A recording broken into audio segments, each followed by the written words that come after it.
2025వ సంవత్సరం జనవరి మాసంలో ధనుస్సు రాశిలో జన్మించినటువంటి వారికి గోచార ఫలితాలు ఎలా ఉన్నాయో తెలుసుకుందాం. ముందుగా ఈ జనవరి మాసంలో ధనుస్సు రాశి వారికి సూర్యుడు 1, 2 స్థానాలలో ప్రతికూలంగా సంచరిస్తున్నాడు. కుజుడు 8, 7 అష్టమ, సప్తమ స్థానాలలో ప్రతికూలంగా సంచరిస్తున్నాడు. బుధుడు ద్వాదశ, జన్మ, ద్వితీయ స్థానాలలో అనుకూలంగా ఉన్నాడు. గురువు 6వ స్థానం, షష్టమ స్థానంలో ప్రతికూలంగా ఉన్నాడు. ఇక శుక్రుడు 2, 3 స్థానాలలో అనుకూలంగా ఉన్నాడు. శనీశ్వరుడు తృతీయ స్థానంలో అనుకూలంగా ఉన్నాడు. రాహువు అర్ధాష్టమ స్థానంలో, కేతువు దశమ స్థానంలో ప్రతికూలంగా ఉన్నారు. ఈ విధంగా గ్రహస్థితి ఉంది.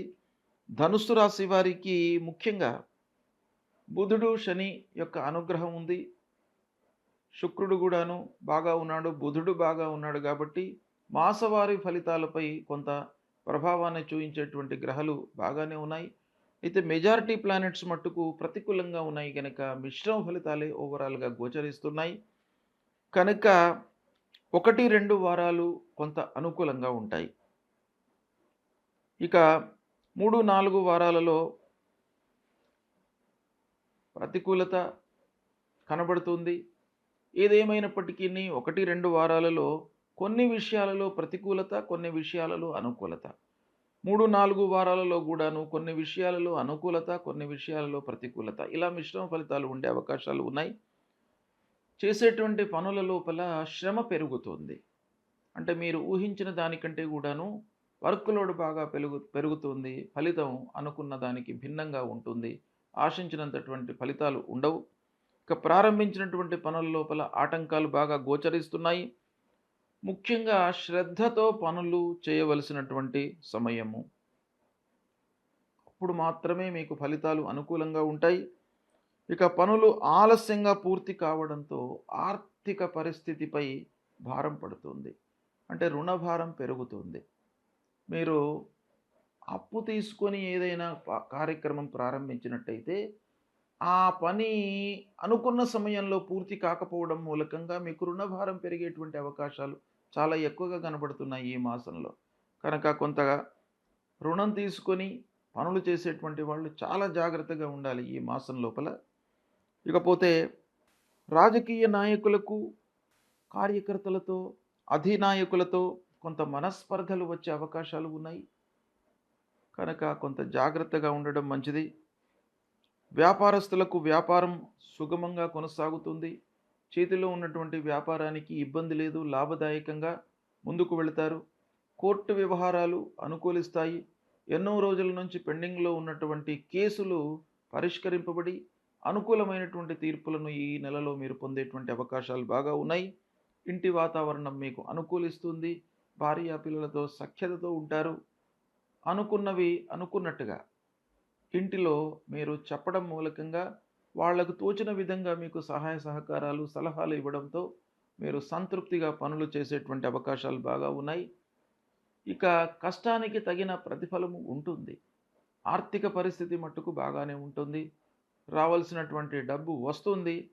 అయినప్పటికీ మీరు పనుల విషయంలో కొంత ఇబ్బందులు ఉంటాయి. కాబట్టి డబ్బు విషయంలో జాగ్రత్త అవసరము. చేతిలో డబ్బు మట్టుకు ఉంటుంది. ఈ మాసం లోపల ఆదాయం స్థిరంగానే ఉంటుంది.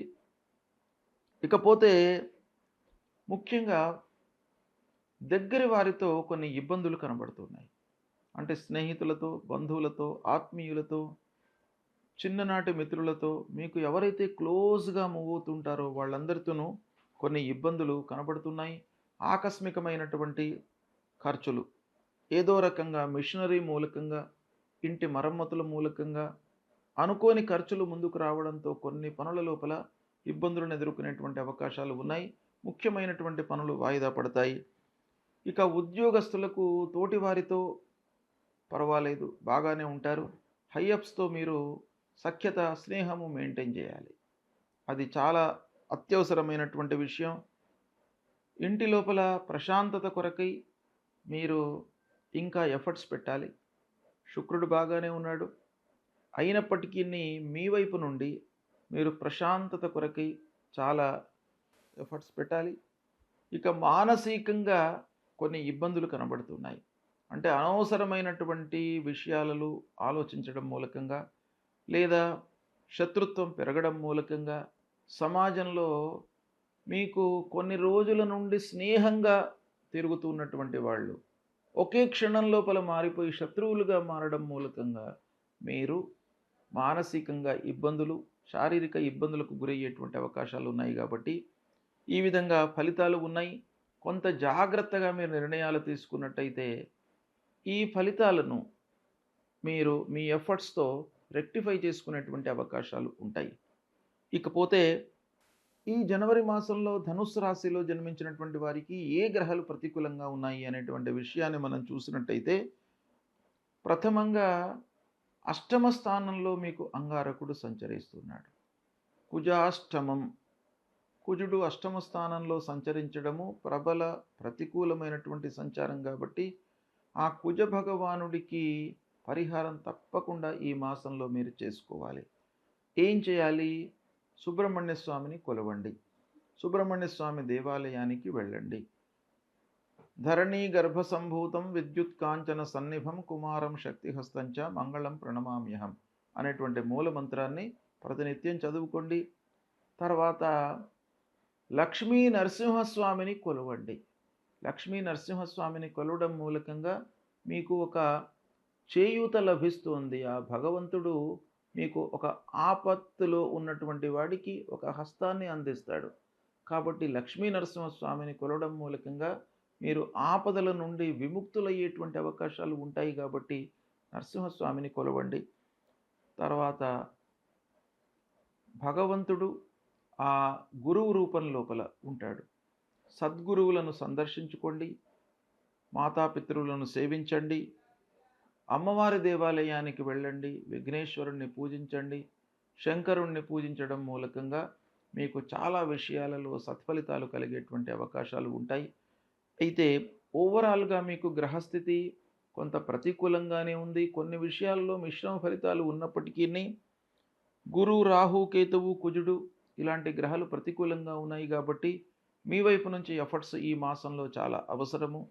అవి అధిగమించడానికి, దుష్ప్రభావము లేకుండా ఉండడానికి, ఆ గ్రహాల మూలకంగా ఉద్భవించేటువంటి దుష్ప్రభావాలు నల్లిఫై కావడానికి మీరు భగవత్ ఆరాధన చేయడము, భగవంతుణ్ణి సందర్శించుకోవడము, దేవాలయాలకు వెళ్ళడము, ఇవి చేసినట్టయితే మీకు తప్పకుండా శుభ ఫలితాలు కలుగుతాయి.